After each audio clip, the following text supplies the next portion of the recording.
Hi there. This is a realistic DevOps interview focused on debugging unknown production issues, not clean outages, not obvious errors, the kind where users are complaining, dashboards look mostly fine, and nobody knows where to start. I want you to pause the video after each question and answer it out loud like you are in a real interview. Then listen to how a strong candidate would think through it. If this kind of pressure interview helps you prepare, subscribe so you do not miss the next one. Warm-up behavioral questions. Tell me about a time you were paged for a production issue and had very little information at the start. In that situation, the first thing I focus on is reducing uncertainty. I acknowledge that I do not know the root cause yet, and I avoid jumping to conclusions. I start by clarifying impact. Who is affected, how badly, and since when? Then I stabilize communication early, even if I do not have answers yet. I let stakeholders know I am investigating and when they can expect an update. From there, I work methodically, checking recent changes, looking for patterns in metrics or logs, and narrowing the problem space until I can form a testable hypothesis. How do you stay calm when multiple people are asking for updates while you are still investigating? I separate communication from investigation. I usually designate specific update intervals so I'm not context switching constantly. I keep updates factual and short: what we know, what we do not know, and what we are checking next. Internally, I remind myself that urgency does not mean rushing. Rushing leads to mistakes. Calm, structured thinking almost always resolves the issue faster than panic. Describe a time you made a wrong call during an incident and how you handled it. I have had incidents where I pursued the wrong root cause early on because it looked obvious. Once I realized that path was not producing evidence, I stopped, admitted the assumption was wrong, and reset the investigation. I communicated that clearly to the team. The key lesson was to treat hypotheses as disposable. Being attached to an idea slows recovery. The faster you can discard a bad assumption, the better the outcome. How do you balance fixing the issue quickly versus understanding the root cause deeply? During an active incident, my priority is restoring service safely. I focus on mitigation first, even if it is temporary. Once users are stable, I go back and do a proper root cause analysis. Trying to fully understand everything during the outage often delays recovery. I separate incident response from post-incident learning very intentionally. Core technical and scenario questions.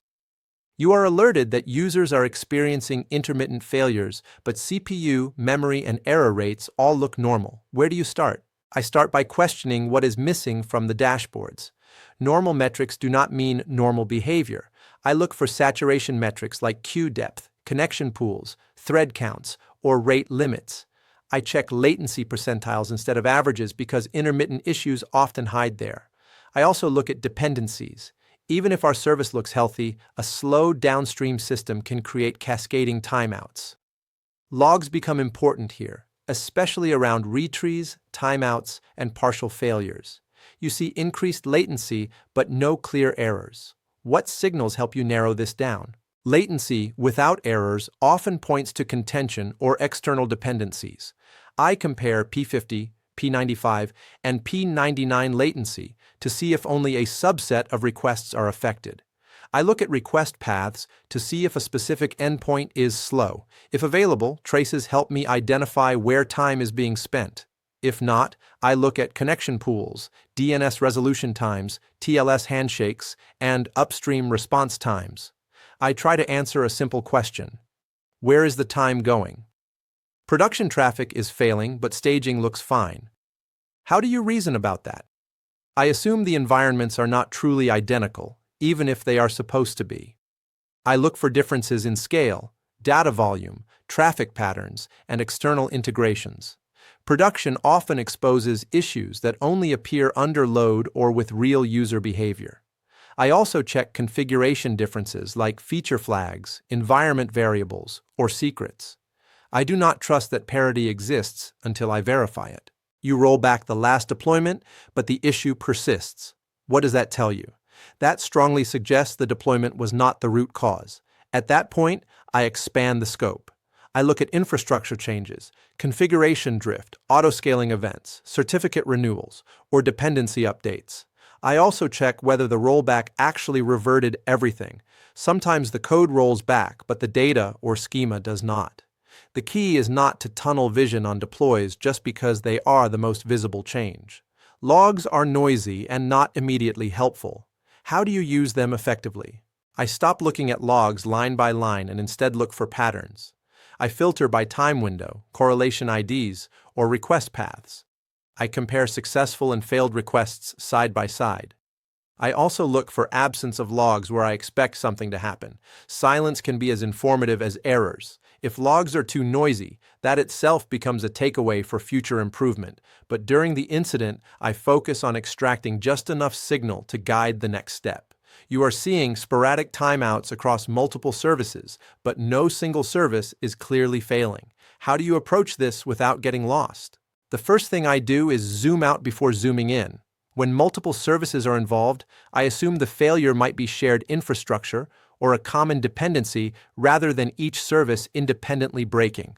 I look for what they all touch. That could be networking, DNS, a shared database, an API gateway, or even the node layer. I then try to narrow the blast radius. Are all regions affected or just one? Is it all traffic or specific request types? Once I identify a common point, I dig there instead of bouncing randomly between services. Metrics look healthy, but users report slow behavior only during peak hours. What do you investigate next? That pattern immediately makes me think about saturation rather than outright failure. Systems often behave fine until they hit a limit. I start checking things like connection pools, thread pools, queue depths, and rate limits. I also look at auto-scaling behavior. Sometimes scaling is happening, but too slowly or new instances are unhealthy and not taking traffic. I compare off-peak and peak metrics side by side to see what changes when load increases. The goal is to find the first resource that starts stretching under pressure. You suspect a network-related issue, but you do not have deep network visibility. How do you reason about it anyway? I work indirectly. I look for symptoms that point to networking without needing packet captures. Increased latency across unrelated endpoints. Random timeouts that resolve on retry. Errors that shift between services over time.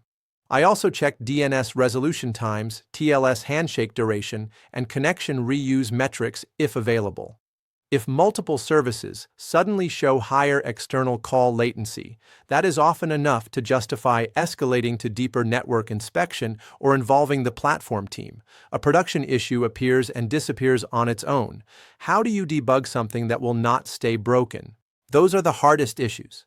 I focus on capturing state while it is happening instead of trying to recreate it later. That means increasing logging temporarily, enabling sampling for traces, or dumping thread stacks when latency spikes. I also look for scheduled events, cron jobs, backups, batch processing, auto-scaling windows. Many intermittent issues are time-based. If it disappears, I still document everything I observed, so the next occurrence is faster to diagnose. You notice retries are masking errors. The system looks stable, but latency is growing. What do? Retries are dangerous because they hide failures until they amplify them. I look at retry rates and back-off behavior immediately. If retries are high, I consider temporarily reducing them to expose the real failure more clearly. That is a trade-off. Fewer retries might increase visible errors, but it can lower overall load and reduce cascading failures. I also check whether retries are happening across multiple layers, which is a common mistake that multiplies traffic unexpectedly. You are deep into an incident and someone suggests restarting everything. How do you decide whether that is a good idea? I treat restarts as a tool, not a solution. I ask what problem a restart would actually fix. If I suspect memory leaks, stuck threads, or bad state, a restart might buy time. If the issue is load, configuration, or dependency related, restarting could make it worse. I also consider blast radius. Restarting one instance to test a hypothesis is very different from restarting the entire fleet. I prefer controlled, reversible actions that give me new information rather than big resets that hide the root cause. pressure and judgment questions. You are in the middle of a major outage.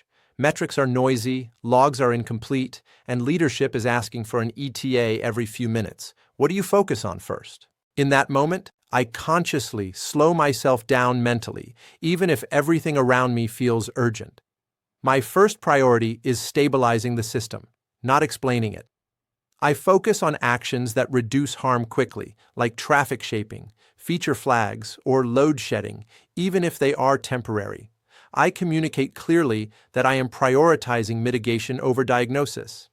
Giving leadership a calm update, like we are working to reduce impact while we investigate, buys time and trust. I avoid guessing timelines. I give ranges or say I will update after the next checkpoint because false certainty causes more damage later. You find two plausible root causes, but you only have time to test one. How do you choose? I pick the hypothesis that is both most likely and safest to test. Likely means it explains the most symptoms with the fewest assumptions. Safe means the change is reversible and low risk. I avoid big architectural changes under pressure. If one option requires a config tweak or scaling adjustment and the other requires redeploying core services, I start with the simpler one. I also consider signal value. Even if a fix does not resolve the issue, does it teach me something definitive? The goal is learning fast, not being right on the first try. A teammate wants to push a risky change that might fix the issue, but could also make it worse. How do you handle that disagreement? I slow the conversation down and make the risk explicit. I ask what failure modes the change introduces and whether we can contain them. If the blast radius is large, I push back and suggest a safer alternative or a smaller experiment. If we still disagree, I default to protecting the system rather than individual opinions. During incidents, I value consensus, but not at the expense of safety. I am comfortable making a call if needed, as long as I explain the reasoning clearly and stay accountable for the outcome. You suspect the issue is caused by a recent change, but rolling back will remove a critical feature. What do? I weigh impact versus risk. If the outage is severe and affecting users broadly, rollback is often the right call, even if the feature is important. Availability usually beats new functionality. That said, I check if there is a partial rollback option, like disabling part of the change or using a feature flag. If rollback is truly impossible, I shift focus to isolating the problematic behavior while keeping the feature alive in a limited form. The key is being honest about trade-offs rather than trying to preserve everything at once. After the incident, leadership wants a clear root cause, but the data is inconclusive. How do you respond? I resist the urge to oversimplify. I explain what we know, what we strongly suspect, and what remains uncertain. I frame the outcome around learnings and improvements rather than a single cause. For example, I might say the incident was enabled by a combination of missing alerts, unclear ownership, and a fragile dependency. I also propose concrete follow-ups, better instrumentation, safer deploy paths, clearer runbooks. Most leaders care less about a perfect answer and more about confidence that we are reducing the chance of a repeat. If you made it this far, take a moment to reflect on how you would have answered these questions out loud. Debugging unknown production issues is less about memorizing tools and more about judgment, communication, and staying calm when information is incomplete. Think about which question made you pause the longest. Was it choosing between risky options, handling pressure from leadership, or deciding when to stop digging and start mitigating? Those moments reveal how you operate under stress, and interviewers notice that. If you are preparing for real DevOps, SRE, or platform interviews, I encourage you to replay this format on your own. Pause after each question. Say your answer out loud.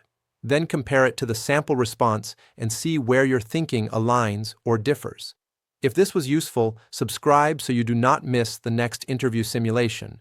Each one focuses on a different real-world failure pattern, because that is what modern DevOps roles are really about.